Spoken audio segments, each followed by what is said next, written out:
Did they tell you that when your first run with WWF, did they tell you they're going to build you up and you're going to have your feud with Undertaker and that's going to be the end of your contract? No, no, no. See, what happened was, I'm going to tell you what happened with that. See, because that run's supposed to have been longer than that, see. But what happened was, like I told you, there's a lot of stooges in WWF. Okay? That's the truth. And what happened was, one night, me and a few guys, a whole bunch of us was out honky-tonking, partying. We was out because the bar at the hotel didn't close till about 3 or 4 or 5 in the morning, okay? And so, and they give you a draw every night, okay? Now, I was riding with Harvey Whippleman, okay? And every hotel he stayed in was a 4-star hotel, man. You know what I'm saying? I mean, he was making, I wasn't making as much money they were making at the time, okay? And so, I get $200 draw every night, Had to pay for half of the rental car, had to pay for the hotel room. There's $80 right there in the hotel room. That including the rental car, and the gas, okay? So that fried out my $200 draw every night, you know what I'm saying? So one night after everybody was coming back to their room, I went to one of the guys' room and I said, hey, man, loan me $50 till tomorrow till I get a draw. Well, don't you know that somebody went back and told the office that, yeah, Mr. Hughes was out till 6 in the morning going to guys' doors, knocking on the door for money so he can go get dope. So, we had a show on the California loop. Okay, it was in Anaheim, California. I was riding with the Hart brothers, Owen and Brett, And they were telling me, because, they hear a lot of stuff from the office, okay? They said, yeah, somebody was saying, somebody was telling Vincent that he was going around knocking on doors last night trying to get money for dope, man. I was like, who said that? They go, well, so I heard it through the grapevine, man. I was like, ain't that something? And they said, well, because I bet you they're going to have somebody there do a drug test on you when we get to the building. So enough, we get to the building and walk through the concourse, through the dress, around, you go into the dressing room there. And I noticed these people were standing up in white coats.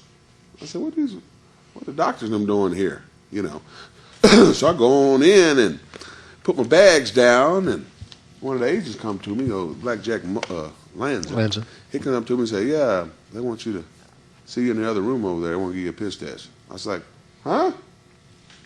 Piss test for what? I don't know. That's it. Just go over there. They want to.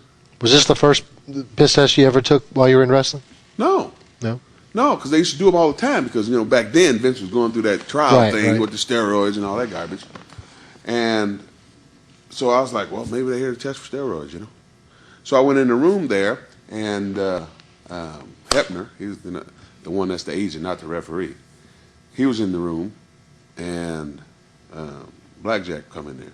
And they said, yeah, Curtis, they want you to take a piss test, for drugs. I'm going, I ain't did no drugs, man, but but then Brett and Owen was standing out by the door, and it's like, Hughes, come here for a second.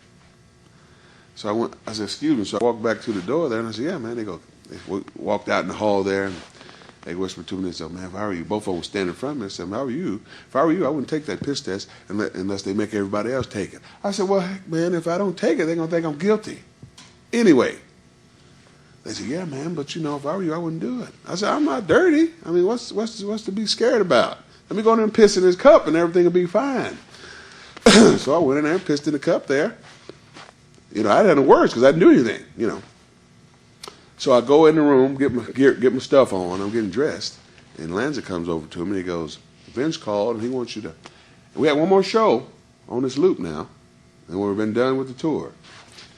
He comes to me and says, Vince wants you to go home and go ahead and go to the airport when you leave from here, and he'll call you in the morning.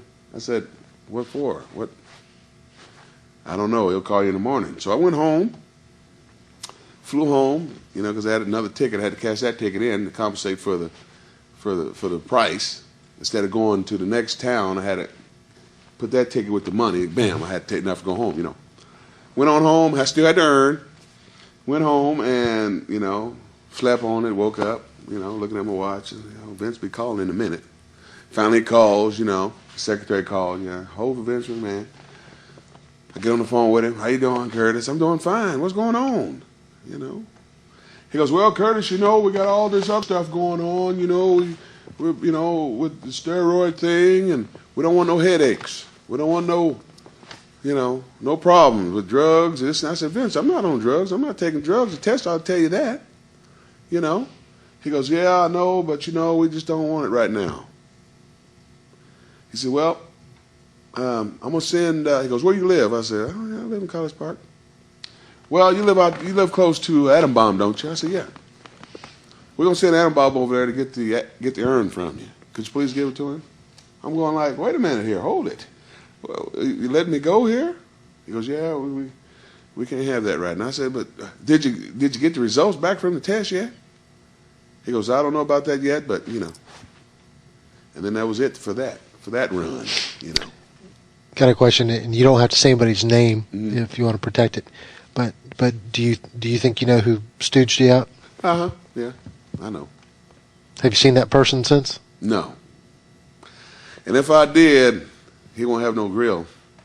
His front grill will be missing, you know. Then when I tell you who it is, then you'll see his grill missing, then you know who it is. You know. And let me tell you something about some of these folks up there in the WWF. A lot of them are backstabbing SOBs, man. Cocksuckers. They're all just, some of them just, they want their job so bad that they'll cut a throat, man. They don't care, you know. And it's a crying shame. You know, you got good athletes coming through here, coming through that company, that have to go through all these games and all this garbage, you know. One thing I have nothing to say bad about Vince. I have nothing to say nothing bad about Vince or anybody in that family. But the people that got working for him, man, they're all, you know, butt kissers. Not all of them, but some of them, okay? Don't get me wrong. I have nothing to say about Vince. He hired me 3 times. I'll say something about the man, you know.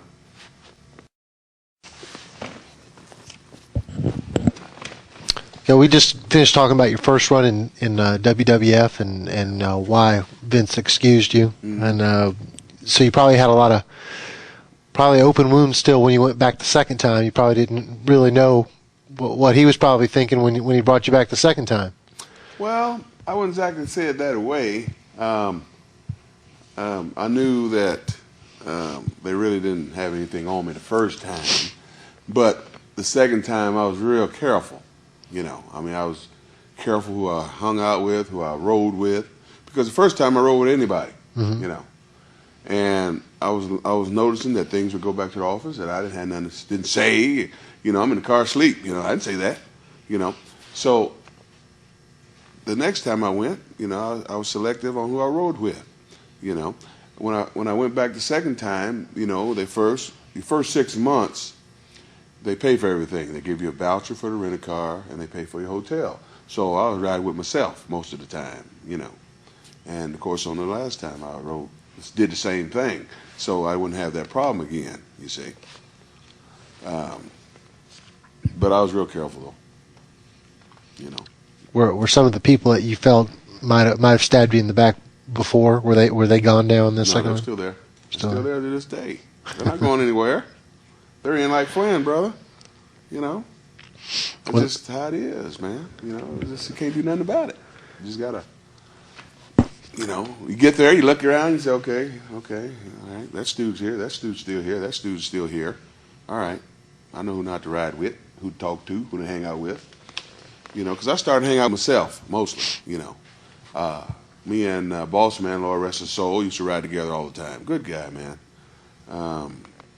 I used to ride with Brett and him, you know, all the time. And the Steiners, rode with them, you know, a variety of people I knew that wasn't stooges, you know what I'm saying? Right. But, you know, the ones I knew, I didn't even get close to them, man. I go do the show, get a draw, and go back to the hotel. Wouldn't leave the room. I didn't, you know, when it gets to that point, man, you don't let nobody see you doing nothing.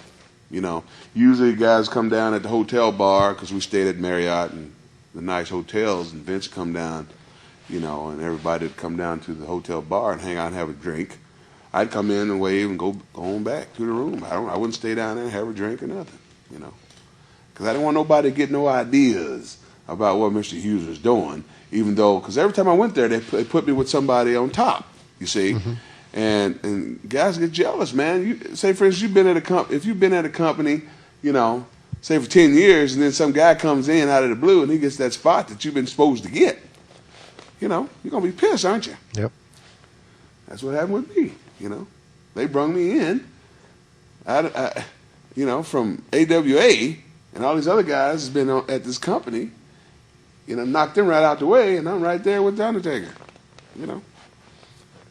You know, they're sitting there shaking your hand, petting you on the back, stabbing you like a big dog, man.